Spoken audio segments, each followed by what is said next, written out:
굿티칭, 안녕하십니까, 이의용입니다. 오늘도 우리는 어떻게 하면 학생들을 잘 가르칠까에 대해서 고민해 보겠습니다. 학습자를 참여시켜라, 그 다음에 학생들에게 학습의 주도권을 줘라, 그리고 학생들이 직접 체험시켜라, 그리고 교수 학생, 학생이 서로 상호작용하자, 이렇게 네 가지 참주체상을 가지고 여러분께 설명해 드리고 있죠. 참은 다 마쳤고, 지금 이제 주에 대해서 어떻게 하면 학생들의 주도권을 가질 수 있도록 할 것인가에 대해서 지금 살펴보고 있습니다.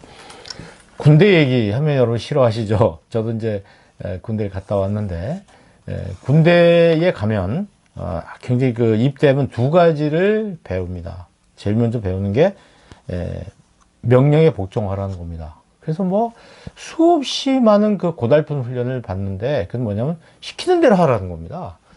그 시키는 대로 하는 걸 계속 주입시키고, 그렇게 하지 않았을 때는 그 월차료를 이렇게 받게 하고, 그렇게 해서 그 어떤 상부의 지시에 복종하는 것을 이제 가르치는 게 군대입니다. 두 번째는 뭐냐면 총 쏘는 법을 가르쳐 줍니다. 총을 쏴서 명중시키도록 하는 훈련을 계속하고, 시험도 봅니다. 그래서 시험에 떨어지면 다시 봐야 되고, 또 계속 못 쏘고, 그러면은 나중에 이제 기합도 받고 그렇게 하죠.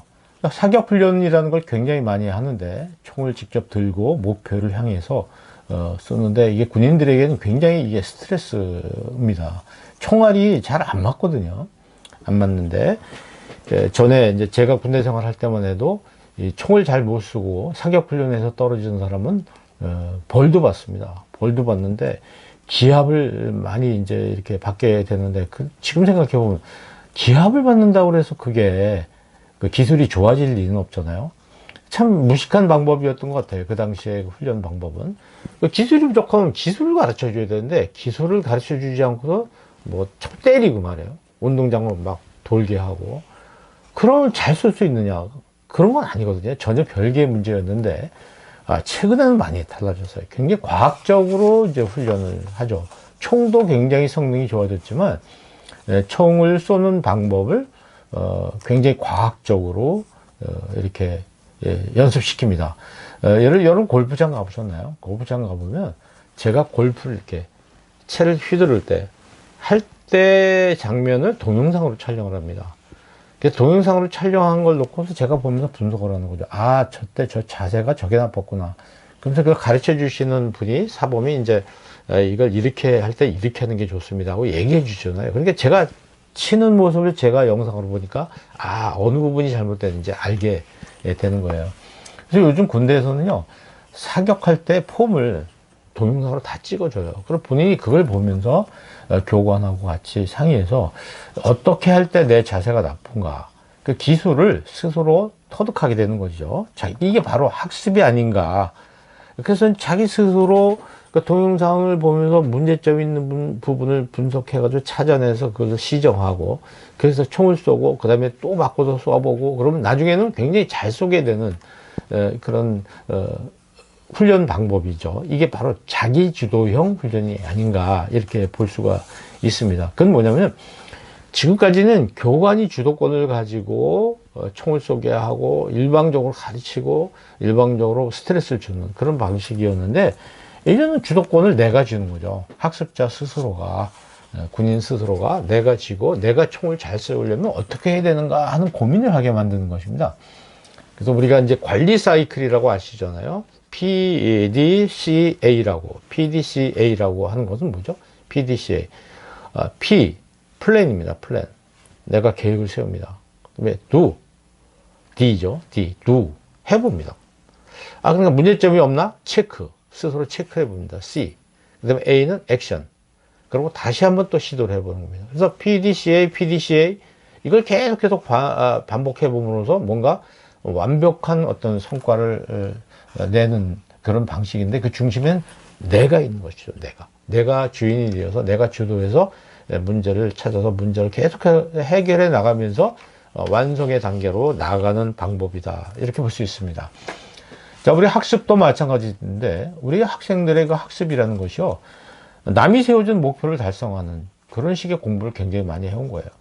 선생님이나 학원 선생님이나 뭐 자기 의지와 관계없이 또 부모님이 이렇게 만들어 놓는 어떤 굴레, 그걸 따라서, 그 궤도를 따라서 공부해가지고 대학에 온 친구들이 많습니다. 그러니까 자기가 스스로 목표를 세워서 그 목표를 달성해 본 경험이 별로 없어요. 그러니까 어떻게 내가 세우지 않은 목표는요, 재미가 없어요. 하기 싫어요. 내가 세운 목표는 굉장히 재미있지 않습니까? 의욕이 생기지 않습니까? 예를 들어서 알바를 좀 열심히 해가지고 BTS 공연을 보러 가겠다. 내가 세운 목표잖아요. 재밌어요. 그래서 아르바이트 하면서도 재밌고. 그런데 이제 남이 누군가 이렇게 세워진 목표를 향해서 내가 달려간다. 굉장히 재미없고 힘이 없고, 그래서 성과도 잘 나지 않는 거죠. 그래서 그 어떤 필요성을 스스로 느끼도록 해주는 그런 것이 굉장히 중요하다, 이렇게 봅니다. 여러분, 요즘 뭐 우리 스마트폰은 얼마나 그 기능을 활용하고 계세요. 뭐 배우면 배울수록 끝이 없습니다. 저도 스마트폰을 굉장히 오래 썼는데도 이 스마트폰의 그 기능이라는 게 말도 못하게 많아요. 정말 스마트합니다. 근데 그 기능을 잘 알지 못하죠. 그래서 이제 스스로 그 필요성, 스마트폰을 잘 사용할 수 있는 필요성을 느껴야 된다고 생각을 하게 되면 계속해서 배워 나가면서 누가 가르쳐 주지 않아도 스스로 익혀 나가지 않습니까? 그래서 요즘 보면 젊은이들 스마트폰 얼마나 잘 활용하나요? 근데 그게 어디 학교 교과목에 있습니까? 어디 뭐 누가 학원이 있나요? 가르쳐 주지 않잖아요. 제가 보기에는 학교 공부보다 더 어려운 것인데 자기 스스로 다 해나가잖아요. 그 왜 그럴까요? 필요한 걸 하니까 그렇습니다. 필요한 거, 필요성을 본인이 느끼기 때문에 그렇다. 우리 내가 어떻게 하면 사격을 잘할 것인가? 오늘 그 군대 이야기를 잠깐 말씀드렸는데, 자기 스스로 내가 잘해야 되겠다는 것을 느끼고 그것을 스스로 관찰하면서 자기 주도형으로 학습을 해나갈 수 있는 그 방법을 가르쳐 주는 것이 말하자면 어떤 그 지식이나 정보를 가르치는 것보다 더 중요하고 먼저 선행돼야 될 것이 아닌가, 이런 생각을 해봅니다. 자, 우리 학생들 잘 가르쳐 주시기 바랍니다. 굿 티칭, 다음 시간에 뵙겠습니다.